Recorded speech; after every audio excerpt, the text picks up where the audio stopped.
Philokalia ഫൗണ്ടേഷനിലെ പ്രിയപ്പെട്ട ജിജി മാഡത്തെ ഇവിടെ കൂടിയ മുഴുവൻ ആളുകളുടെ പേരിൽ ആദരവോടെ സ്നേഹത്തോടെ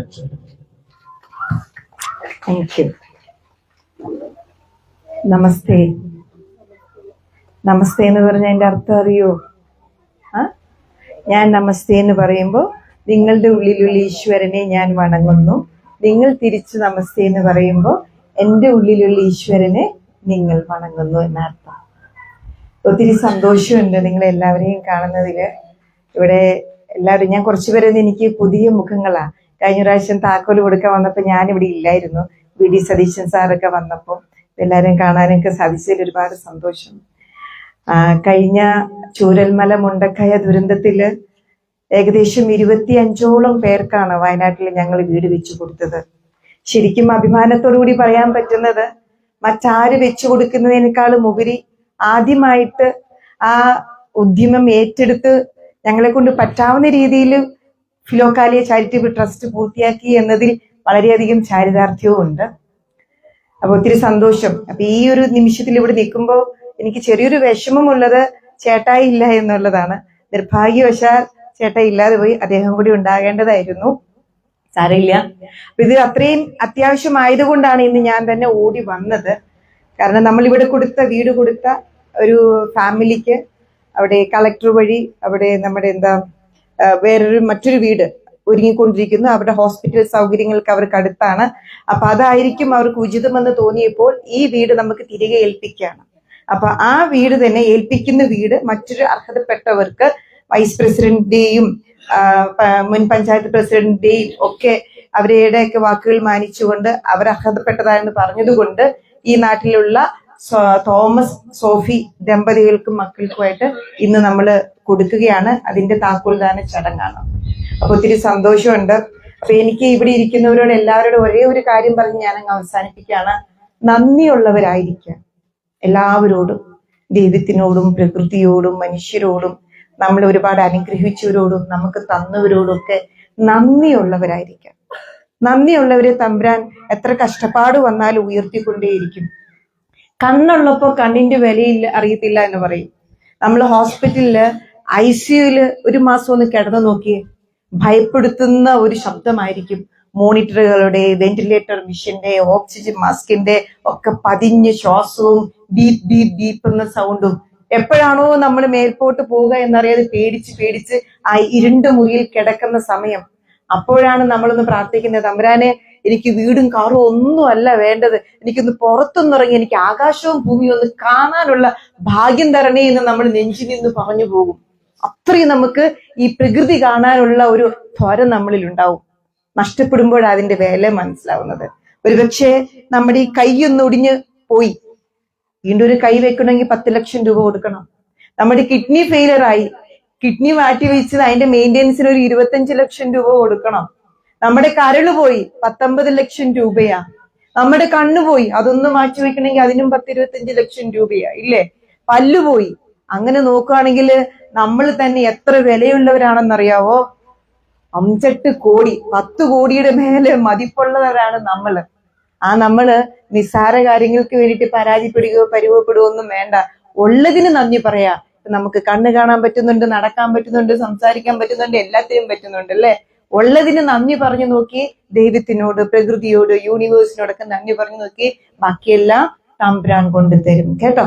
എല്ലാവർക്കും പ്രശ്നവും വിഷമങ്ങളും സങ്കടങ്ങളൊക്കെ ഉള്ളതാ, സാരയില്ല എന്നും പറഞ്ഞ് അതിനെ ഓർത്ത് വിഷമിച്ചിരിക്കണ്ട. ഇപ്പോഴും ഞാനീ വേദനയുടെ ആഴക്കടലിലാ നിൽക്കുന്നേ. പക്ഷെ ആഴക്കടലിൽ നിന്നും ഇങ്ങനെ ഒരു ആവശ്യം ക്ലീറ്റസ് ഒക്കെ വിളിച്ചു പറഞ്ഞപ്പോ, പ്രസിഡന്റ് വൈസ് പ്രസിഡന്റ് ഒക്കെ വിളിച്ചു പറഞ്ഞപ്പോ എനിക്ക് വരാതിരിക്കാൻ പറ്റിയല്ല. ഈ ഒരു ഉത്തരവാദിത്തങ്ങളുണ്ട് നമ്മുടെ ജീവിതത്തിൽ ഏറ്റെടുത്ത ചില കമ്മിറ്റ്മെന്റുകളുണ്ട്, അതൊന്നും നമുക്ക് മാറ്റിവെക്കാൻ പറ്റുകയല്ല. അപ്പൊ അങ്ങനെ ആ തിരക്കിലും ഞാൻ ഓടി ഈ കാര്യം ചെയ്യാൻ വേണ്ടിയിട്ട് വരികയായിരുന്നു. അപ്പോൾ ഇന്ന് സോഫി തോമസ് ദമ്പതികൾക്ക് നമ്മൾ ഇന്ന് താക്കോൽ കൈമാറുകയാണ്. ഈ 13 ഭവനങ്ങളുടെ കൂട്ടത്തില് ഇനി ഈ ആഴ്ച മുതൽ അവരും ഇവിടെ താമസത്തിനുണ്ടാവും. എല്ലാവരും ഒരുമയോടെ സന്തോഷത്തോടുകൂടി താമസിക്കുന്ന കാണുമ്പോൾ ഒരുപാട് സന്തോഷമാണ്.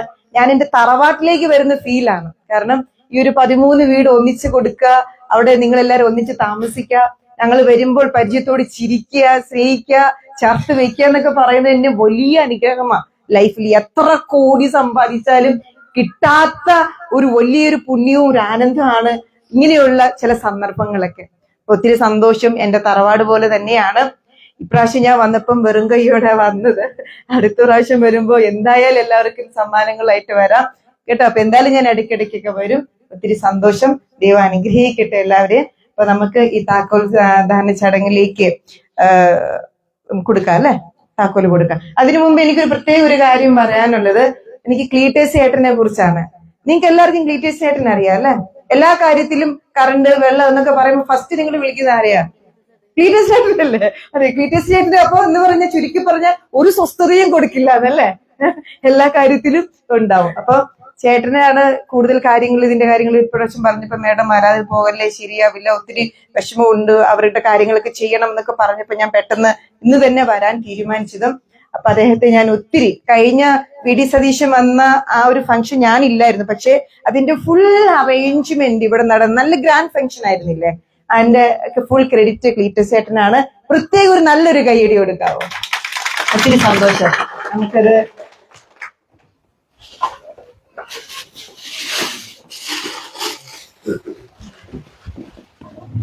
ക്ലീറ്റസ് ചേട്ടന് ഫോട്ടോ തപ്പി തപ്പി തപ്പി സോഷ്യൽ മീഡിയയിൽ എല്ലാം ഫേസ്ബുക്കിലൊക്കെ തപ്പിയിട്ട് കിട്ടി ഈ ഫോട്ടോ എനിക്ക് കിട്ടിയുള്ളൂ. സെയിം ടീഷർട്ടാണ്. അപ്പൊ ക്ലീറ്റസ് ചേട്ടാ ഒന്ന് വരൂ. ഫിലോക്കാലിയുടെ ഒരു ചെറിയ ഒരു കോംപ്ലിമെന്റ്.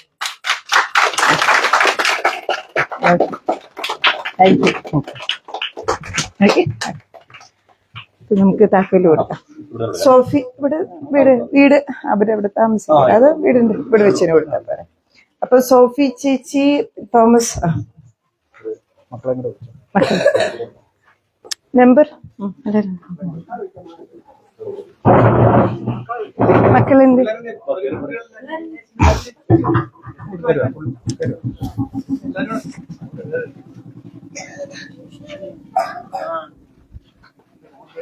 ദൈവം നിങ്ങളുടെ പ്രാർത്ഥനയ്ക്ക് ഉത്തരം തന്ന കേട്ടോ, പെട്ടെന്നൊരു ഭവനം. കാരണം നിങ്ങൾ ഒരുപാട് വിഷമിച്ചു, വേദനിച്ചു, നരകിച്ചു. ചിലപ്പോൾ ദൈവം വൈകിട്ടായിരിക്കും കൊണ്ടുപോകുന്നത്. വൈകിട്ട് ചില കാര്യങ്ങൾ കൊടുക്കുമ്പോ വലിയതായിട്ടായിരിക്കും കൊടുക്കുന്നത്. പ്രതീക്ഷിക്കാത്ത വീട്ടിൽ സമയത്ത് 5 സെന്റ് സ്ഥലവും ഒരു വീടും, അടിപൊളി വീടും ഇല്ലേ. തമ്പുരാൻ അത്രയും അനുഗ്രഹിക്കുന്നുണ്ട് കേട്ടോ. പ്രാർത്ഥിക്കണം. അത് കൊടുത്ത് പിടിച്ചു. അപ്പൊ മേടിച്ചോ.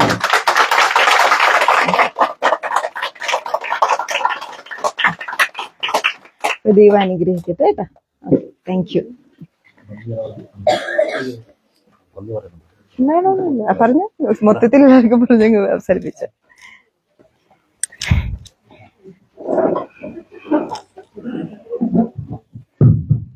വെള്ളത്തിന്റെ കറണ്ടിന്റെ ഒരു ഹോസ്പിറ്റൽ കേസ് വരുമ്പോ അതും നോക്കണം. എല്ലാം എന്താ പറയാ, ഒത്തിരി ഇപ്പൊ പണിയില്ലാത്ത വേറെ നമുക്കൊരു കുഴപ്പമില്ല. അത് പ്രസിഡന്റ് സാറ് നമുക്ക് ഈ റോഡിന്റെ പേര് പഞ്ചായത്തിലോട്ട് എഴുതിയിട്ട് എല്ലാം വയസ്സായ ആൾക്കാരായിരുന്നു. നമ്മളൊരു തൊഴിലെടുക്കണമെങ്കിലും നമ്മള് ചെയ്യാന്ന് വെച്ചാൽ അതൊന്നും വെക്കാൻ പറ്റാത്ത.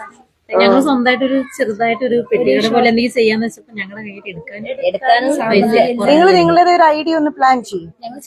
അപ്പൊ ഞാൻ എനിക്ക് പറ്റുന്ന പോലെ ഞാൻ സപ്പോർട്ട് ചെയ്യാം. ഞാനും ഒരു ബിസിനസ് തുടങ്ങിക്കൊണ്ടിരിക്കുകയാണ്, അറിയാലോ. അച്ചാറും മറ്റു കാര്യങ്ങളും ഒരുപാട് പ്രോഡക്റ്റ് വരുന്നുണ്ട്, ഒരുപാട് വേറെ ഡ്രസ് മെറ്റീരിയൽസ് പലതും വരും. അപ്പം നിങ്ങളുടെ സ്റ്റോളിൽ എനിക്കും അതൊരു ഇതാണ്. അപ്പൊ എനിക്ക് പറ്റുന്ന പോലെ ഞാനൊരു ചെറിയൊരു ഇൻവെസ്റ്റ്മെന്റ്, കാരണം ഇവിടെ താമസിക്കുന്നവരെ ഞങ്ങൾ ഒരിക്കലും കൈവിടില്ല ഫിലോക്കാലിയ. അപ്പൊ നിങ്ങൾ ഇവിടെ ജീവിക്കേണ്ടത്, സന്തോഷമായിട്ട് ജീവിക്കേണ്ടത് നമ്മുടെ ആവശ്യമാണ്. അപ്പൊ എന്തായാലും ചെയ്യാം. നിങ്ങൾ എന്താന്ന് വെച്ചാൽ ഐഡിയ പ്ലാൻ ചെയ്യും.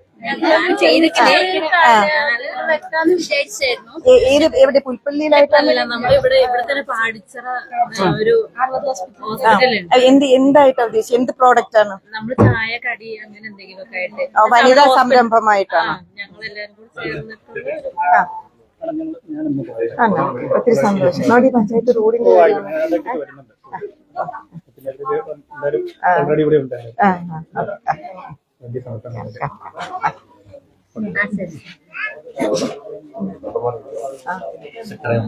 അതെ, അവർക്ക് കിട്ടുന്നൊരു അവസരം കൂടിയാണല്ലോ, കഴിവ് തെളിയിക്കാൻ കിട്ടുന്ന അവസരമാണ്.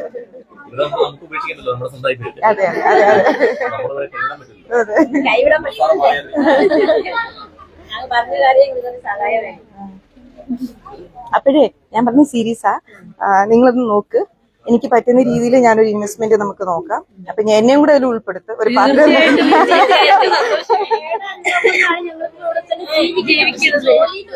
പ്രശ്നമുള്ളൂ. കാരണം ഞങ്ങൾക്ക് അത്രയും ബുദ്ധിമുട്ടില്ല. കാരണം മക്കളെ ഫീസ് വണ്ടിക്കൂലി കൊടുക്കണം, വെള്ളത്തിന്റെ ബില്ലടക്കണം. ഈ വനിതാ സംരംഭകർക്ക് നമ്മുടെ ബ്ലോക്ക് പഞ്ചായത്തിൽ നിന്നും അല്ലെങ്കിൽ ഗവൺമെന്റിൽ നിന്നൊക്കെ സബ്സിഡി മറ്റു ഒരുപാട് ആനുകൂല്യങ്ങളുണ്ട്, ലോൺ ഉണ്ട്. അങ്ങനെ ലോൺ എങ്കിലും കിട്ടില്ല. എല്ലാരും കുടുംബശ്രീയിലുള്ളത്, അവിടെ കുടുംബശ്രീയിലുള്ളത് കൊണ്ട് ഇവിടെ കിട്ടാൻ അവിടുത്തെ ലോണും കാര്യങ്ങളും തീർന്നാലേ ഞങ്ങൾ. അപ്പൊ നിങ്ങൾ പ്ലാൻ ചെയ്യും. അപ്പൊ ഞാനും അതിലൊരു പാർട്ട്ണർ ആവാം. അപ്പൊ നമുക്ക് പറ്റുന്ന രീതിയിൽ ഒരു ചെറിയൊരു ഇൻവെസ്റ്റ്മെന്റ് എടുത്തിട്ട് നമുക്കും ചെയ്യാം. അപ്പൊ നമ്മുടേതായ പ്രോഡക്ട്സ് എനിക്കും ഇവിടെ വിൽക്കാലോ. അപ്പൊ അതിന്റെ ഇത്ര പെർസെന്റേജ്, അപ്പൊ ഇത്ര പെർസെന്റേജ് നമുക്ക് ഇവർക്ക് കിട്ടും. എനിക്കും കുറെ പ്രോഡക്ട്സ് വിറ്റുപോകും. ഒരുപാട് പ്രോഡക്ട്സ് വരുന്നുണ്ട്. പിന്നെ ഒരു ഇനീഷ്യൽ സ്റ്റേജ് എന്ന പോലെ നിങ്ങൾ സപ്പോർട്ട് ചെയ്യാൻ എന്നെ കൊണ്ട് പറ്റുന്ന ഒരു ഇൻവെസ്റ്റ്മെന്റ് ഞാനും തരാം. അപ്പൊ ഒരു സ്റ്റാർട്ടപ്പ് നിങ്ങൾക്ക് വേണ്ടിയിട്ട് അങ്ങ് സ്റ്റാർട്ട് ചെയ്ത് കഴിഞ്ഞാൽ പിന്നെ അങ്ങ് മൂവ് ആവും. മനസ്സിലായി? അതങ്ങ് മൂവ് ചെയ്യണം. ഇൻവെസ്റ്റ്മെന്റ് ആണ് നമുക്ക് എപ്പോഴും പ്രോബ്ലം. അതിന് ഞാൻ പറ്റുന്ന പോലെ നോക്കട്ടെ. മെമ്പർ ഒന്ന് ഇനിഷ്യേറ്റ് ചെയ്യും. എന്നിട്ട് മെമ്പർ നോക്കിയിട്ട് എങ്ങനെയാണ് എന്താണെന്ന് നോക്കിയിട്ട് എന്നോടൊന്ന് സംസാരിക്കാം. ഞാൻ പറ്റുന്ന പോലെ ഇവരെ ഞാനും സപ്പോർട്ട് ചെയ്യാം. അങ്ങനെ ചെയ്യാം. അപ്പൊ അതിനെ കുറിച്ച് ഓർത്ത് വിഷമിക്കണ്ട കേട്ടാ. അത് റെഡിയാക്കി തരാം. പ്രത്യേകിച്ച് ഇലക്ഷൻ തുടങ്ങിയ സമയത്ത് ഇവര് പറഞ്ഞിരുന്നു എന്നോട്. നമ്മളിപ്പോ ഇലക്ഷൻ ഒക്കെ കഴിഞ്ഞിപ്പോ സ്റ്റാൻഡിംഗ് കമ്മിറ്റി ഒക്കെ തീരുമാനമൊക്കെ ആവുന്നേ ഉള്ളൂ. 13-ാം തീയതി നമുക്ക് തെരഞ്ഞെടുപ്പൊക്കെ വരുന്നത്. അതൊക്കെ കഴിഞ്ഞിട്ട് നമുക്ക് ലെറ്റർ പാഡ് കാര്യങ്ങളൊക്കെ ആവുള്ളൂ. അത് കഴിഞ്ഞിട്ട് നമുക്ക് ബാക്കിയുള്ളതൊക്കെ ചെയ്യാൻ പറ്റും. എന്തായാലും ഇവരുടെ കൂടെ എല്ലാവരും ചെയ്യണം. കാരണം ഇവരുടെ നാടും വീടും അല്ലെങ്കിൽ ബന്ധുക്കാരെ ഇട്ടിട്ട് ഇങ്ങോട്ട് വന്നല്ലേ, ഒറ്റപ്പെട്ട് വന്നില്ല. അപ്പൊ ഇവർക്ക് എവിടെ നിന്ന് തുടങ്ങണം എങ്ങനെ തുടങ്ങണമെന്ന് അറിയില്ല. അപ്പൊ നമ്മൾ ചേർത്ത് വെക്കണം അവരെ. അല്ല, അക്കാര്യത്തിൽ ഞങ്ങൾക്ക് മെമ്പർ ആയാലും ഞങ്ങൾ എന്ത് കാര്യത്തിൽ ഓടി വരുന്നത് ഇവരോട് തന്നെ. ഇവരെ ഞങ്ങൾക്ക് സപ്പോർട്ടിനുള്ളത് ഇവർ തന്നെയാണ്. ഉണ്ടല്ലേ? സാറുതാ സഹായിക്കാം.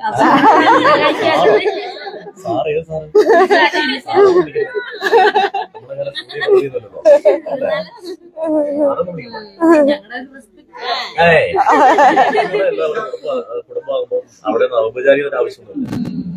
മേഡം സാറിന് വിളിക്കാൻ കൂടെ എന്താ കാര്യം പറഞ്ഞത്?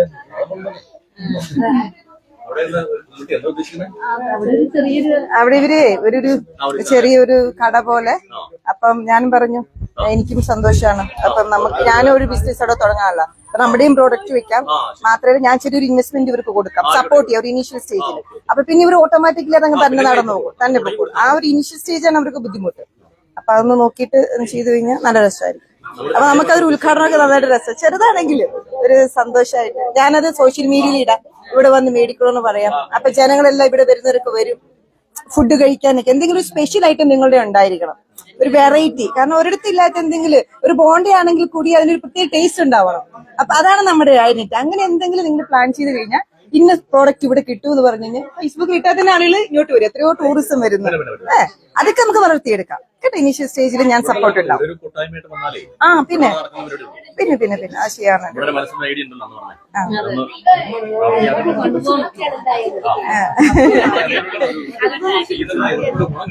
അതെ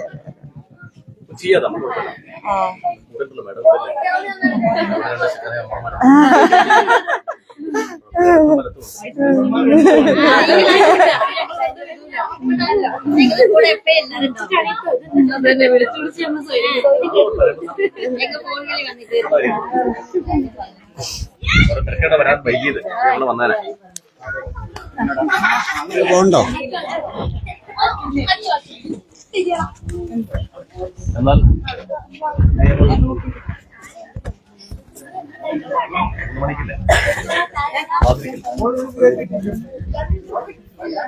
നമ്മുടെ കർണാടക കീഴിലുള്ള പള്ളിയിൽ ജയിച്ച ആളുകൾ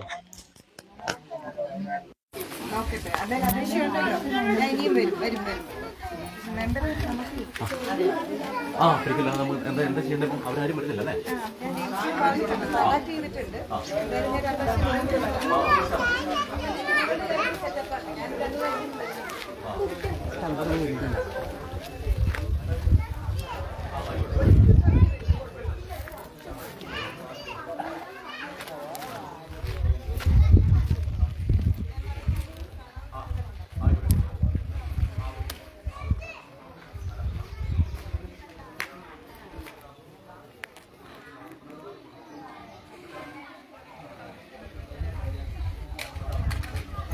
തീരുമാനിച്ചിട്ട് അവിടെ പെൻഡ് ചെയ്യാം.